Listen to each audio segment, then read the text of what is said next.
So what are you doing? You, sir! To, sir. Welcome to the grave. I will have vengeance. Hey guys, it's Anessa. Welcome back. So today I wanted to start a new sort of video thing on my channel. I've been talking about it on like Twitter and Facebook, my Facebook page. I will be doing Murder Monday videos every first Monday of every month. So today being Monday and also January 1st, I figured we would start off with my personal favorite, as weird as that sounds. I wanted to do this video, or these videos, because how serial killers' minds work has always fascinated me. What goes through their head, I guess just what their thought process is when they do all these things. First and foremost, I want to give a little disclaimer. I'm just talking. Please don't go and act on any of it. And secondly, the idea for Murder Monday I got from a radio show called The Joe and Alex Show here in Indiana. It's a really good show. My mom is actually the one that told me about it. I think they do it every Monday. They talk about a serial killer or something. So I'll put a link down below to their Instagram if anyone's interested. Enough of that. Let me just jump right into our first serial killer.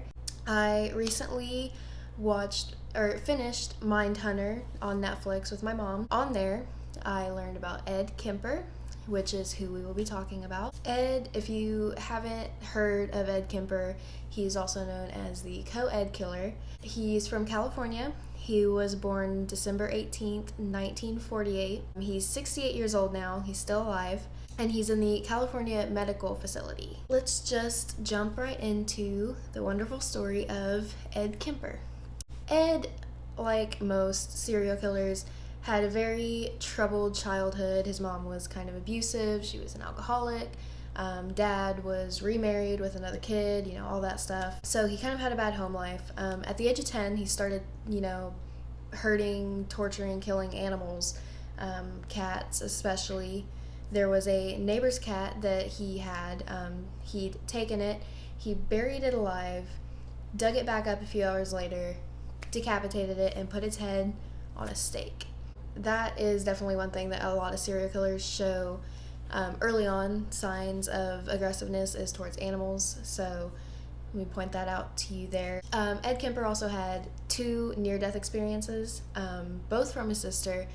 One time she tried to push him in front of a train, and another time she pushed him in the deep end of a pool where he almost drowned. He at one point tried to reconcile with his dad, but it didn't work. Eventually, he moved in with his grandparents. Ed Kemper's first victim was when he was 14 years old. He killed his grandmother. He shot her in the head and then again in the back. And when his grandfather got home, he didn't want his grandfather to hear the news about his wife dying. So he shot his grandfather in the driveway. And then he called the cops and waited to be taken in. After killing his grandparents, Ed called the police and waited to be taken into custody.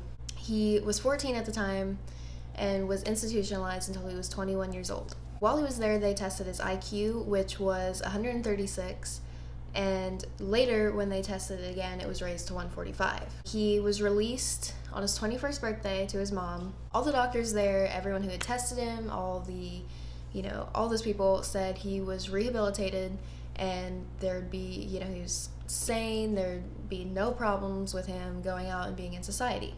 All his juvenile records were then expunged. While he was out, everything, he made a lot of friends in the police force. He lived pretty normally. He went to community college. He really wanted to be a state trooper, but then he was denied because of his size. Ed stood at 6'9", and he weighed almost 300 pounds. He saved money for a while and eventually moved out away from his mom. She still, though, would pop up and, call him constantly. He eventually started working for the highway patrol, and while he was doing that, he started picking up hitchhikers, young, college girls, taking them, back to their dorms or just giving them rides places, and he always let them go peacefully. He began eventually collecting plastic bags, knives, rope, all the different, murder supplies. He just kept them tucked away because he said at that time that he hadn't had any, murder fantasies or anything like that yet. And he actually ended up calling them his little Zapples, which is kind of weird, but I thought that was funny. His first 2 victims was on May 7th. He picked up Marianne and Anita. He pulled off and he locked Anita in his trunk, and he handcuffed Marianne in his car. He intended on raping them and then letting them go. But Ed Kemper had learned a lot from serial rapists, and, leaving witnesses was bad. He handcuffed Marianne. He said a little bit later that while he was handcuffing her, the back of his hand grazed her breast, and he, got all awkward, and he apologized, and seconds later killed her. He killed them both and then placed their bodies in the trunk. He then started to take the bodies home and was pulled over for a broken taillight. But like I said, he was friends with a lot of the police force, so he ended up talking his way out of it and went home. So he got home, brought the bodies inside. He took pictures of the bodies, then had sex with them, and then he basically dismembered them. He threw away all of the body parts except for the severed heads, which he kept to also have sex with. That was like Ed Kemper's thing. What was the word? It was like eromatio or something. That was Ed Kemper's. September 14th, 1972 was his next victim. It was a 15-year-old. I don't know how to say her name. I'm not even gonna lie, so I don't want to butcher it. He picked her up after dance class and was going to give her a ride home. She knew that he had a gun getting into the car. Everywhere I've read different stories on it, but she knew that he had a gun, and he got out of the car at some point and accidentally locked himself out of the car. Talked her into letting him get back in the car, so she did, and seconds later he strangled her unconscious, raped her, and then killed her. On his way home, taking the body home, he stopped to have a few drinks at a bar and just was sitting there hanging out, drinking beers while he had a dead body in his car. He said that he went out and before he drove off, opened the trunk of his car and, quote, admired his catch like a fisherman. It's January 7th, 1973. Cindy is probably one of the most well-known victims that he has. Picked up Cindy on the highway or whatever. He was now living with his mom again at this time, so he left and picked her up, dismembered the body, threw it all out, but he saved the head for a couple days, did his thing with it, and then he buried her head in his mother's garden, but he buried the head facing upwards to where she was looking through her window, because Ed Kemper always said his mother wanted people to look up to her.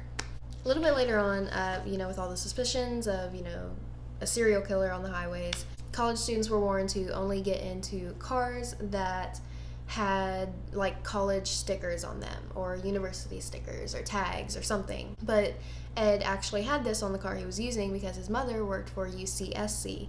The next victims was February 5th, 1973. He picked up Rosalind and Allison. He shot them both with a .22 caliber pistol that he had. He'd also shot Cindy with the same pistol. And then again, he brought the bodies home, dismembered them, had sex with the bodies, threw them out. April 20th, 1973 was the last of Ed's killing spree. His mother came home late one night and she was sitting on her bed reading a book, and Ed comes in and his mother says, "So I suppose you're going to want to sit up and talk all night." And Ed says, "No, good night." And his mother falls asleep. Ed comes in. He bludgeons her with a hammer and then slits her throat. After that, he decapitated her, did his thing with the head, and then he set the head up on a shelf and used it as a dartboard. Spent hours throwing darts at it, screaming at it, and then after that, he took the head, cut out the tongue and the vocal cords from the neck, and put them in the garbage disposal. and he said he did that to shut his mother up. But the garbage disposal couldn't break down the vocal cords, so they got spit back up in the sink, and he said that that was fitting because you could never shut his mother up. After killing his mother, he called his mother's best friend, Sally, over to have dinner, where when she arrived, he strangled her and spent all night with her dead body. The next morning, about 5 a.m., he hid the bodies, cleaned up the house, and then left a note for police. He drove through Nevada, Utah, and then got to Colorado.